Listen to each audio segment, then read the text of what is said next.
The Mississippi. 6 friends from around the world. A raft made of old plastic bottles. The makings of an epic adventure. With a mission. The river, it teaches you humility. It teaches you that things aren't always going to work out perfectly and that we're all going to be here for each other.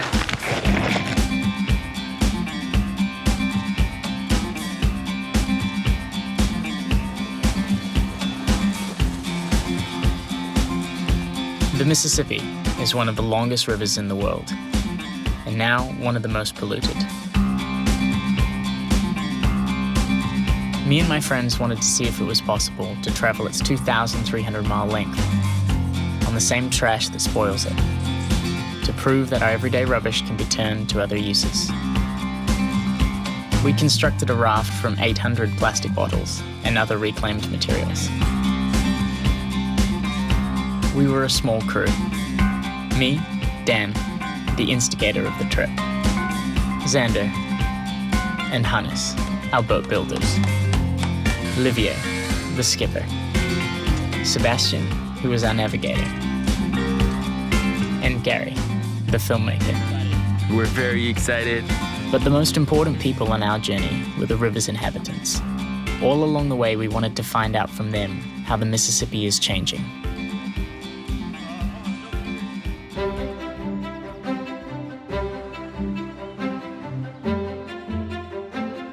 The boat is in the water and we are about to sail it.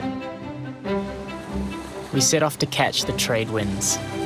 50 days, we reckoned, from source to sea.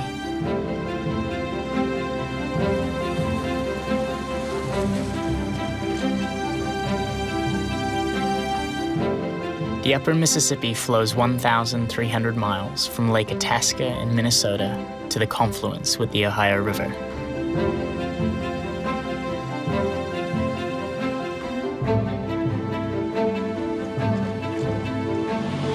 This is the first barge that we've ever seen on the Mississippi River.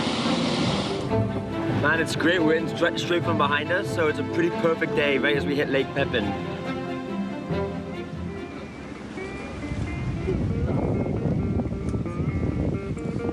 Just 4 days in, and we had trouble with our raft. The hull had started to split. So is there a place that we can just anchor? It's not coming out. I need another tool for that. We messed up.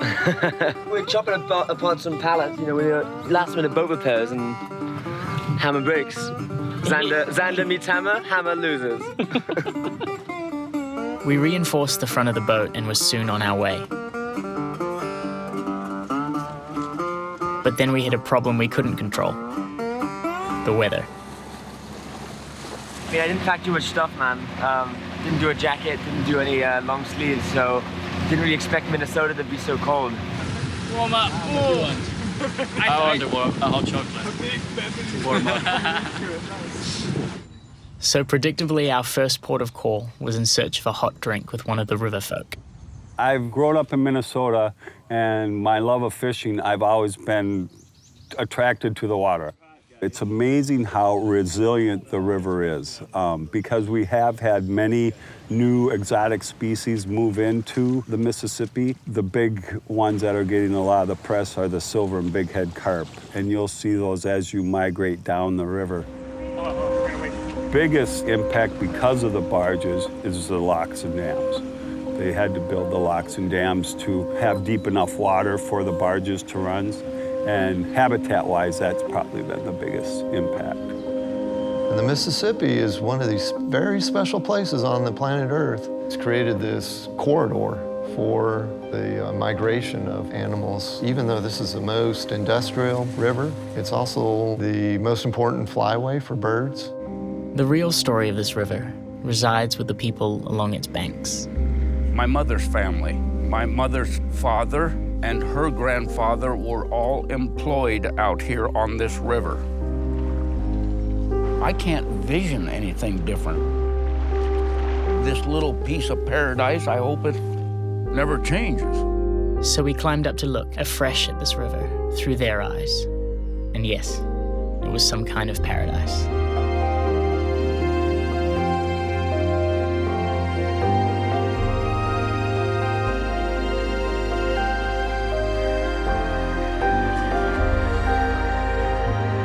We return to our raft with a new feeling of how little we are.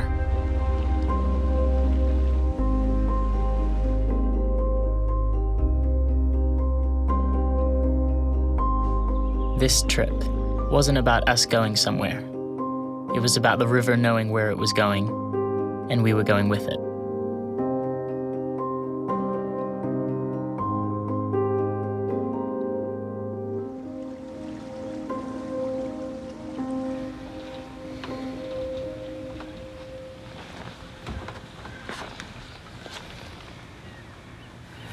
Wow, dude, this is so disgusting. How does it feel waking Literally woke up, no idea. I look up and then there's all these different insects that are like slowly falling on me. It's just the grossest thing I've ever seen. Thousands and thousands of bugs. And I'm literally covered in bugs right now.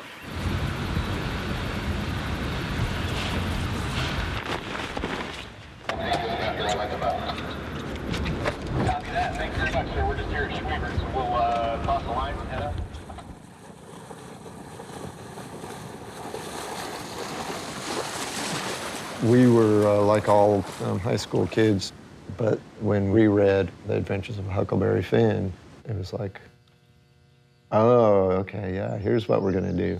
We can do it too. We're gonna go build a raft and raft down the Mississippi River. That became our plan. After 2 weeks, we pushed off and we sailed into a storm.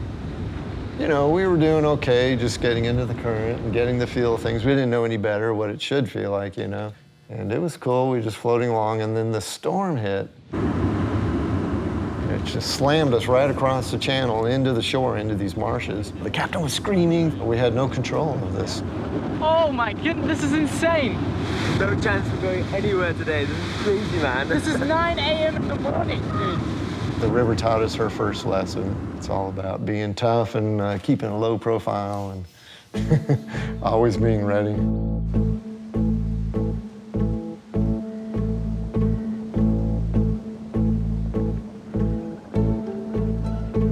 Our motor cut out, and we are very fortunate to be in a part of the Mississippi River where there are a lot of people who can help us.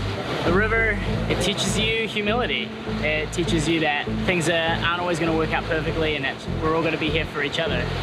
Every boater is going to have a problem at some point, and there are going to be other people that are there who are there to help them. One of the things that changed my life significantly, the river angels along the way, the people that helped me out.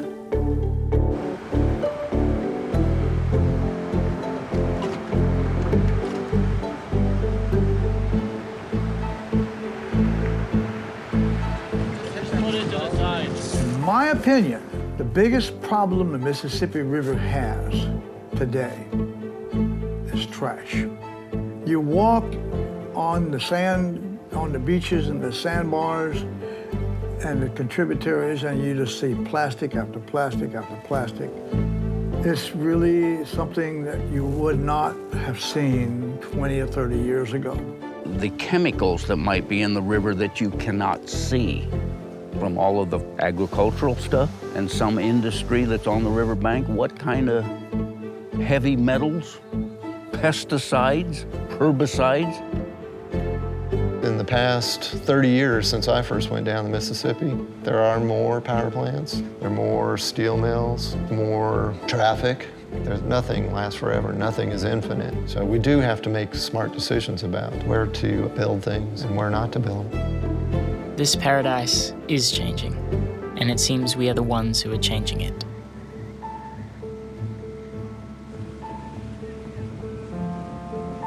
We were given this microplastic netting, which we then anchor up in the river, do a float test for the current and the speed of the river. Stop. Put it out for around 5 minutes, and we do 3 tests at each location. Then with the microplastics that we collect in each test, we put them in alcohol and mason jars to send off to Louisiana State University to analyze. We test before and after St. Louis and Memphis to test for whether or not there is microplastics before the city and after the city to see whether those big cities are actually producing microplastics that end up in these waterways. The lower Mississippi is different. Mark Twain described it as a long, pliant apple paring, so we followed its lazy loops and curls, alone and smaller than ever. We had seen no one for days. It was hot and we were tired. Every night we lit fires to keep the mosquitoes away.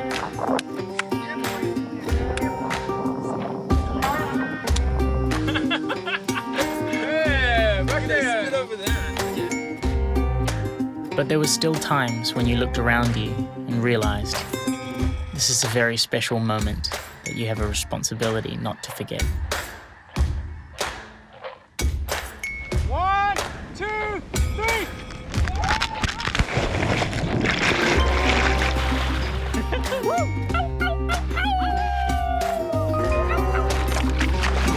For a while, this river was our ally, providing relief from the heat.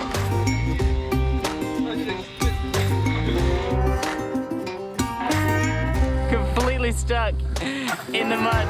Oh my goodness.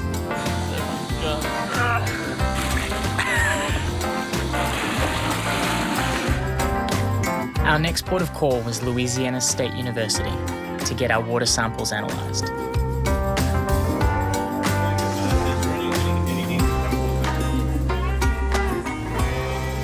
So this sample you guys collected, this looks like a potential piece of plastic. This clear piece here where you can make out the edges. Now any animal that feeds on this copepod could potentially confuse this potential plastic piece with a copepod.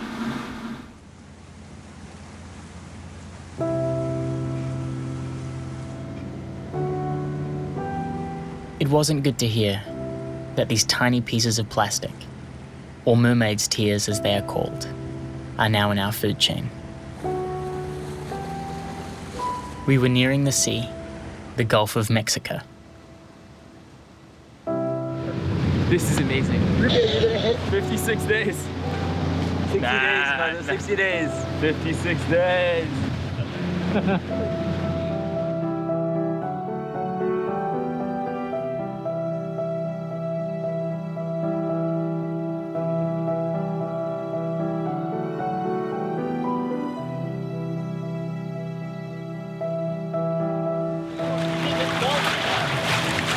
Yeah, that's salty. Woohoo! Oh, salty, yeah. Like if we can get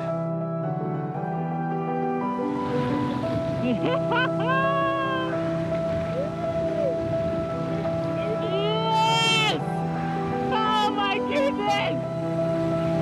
This is amazing! We knew we'd experience this day only once. The repurposed plastic and reclaimed wood had made it, over 2,000 miles. This journey on trash was more than a trip down a river for us.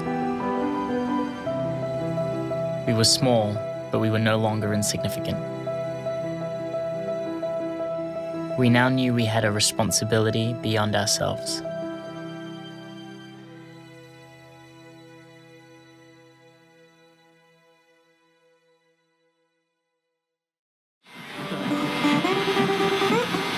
Like, Livia's is obviously the most dramatic, so.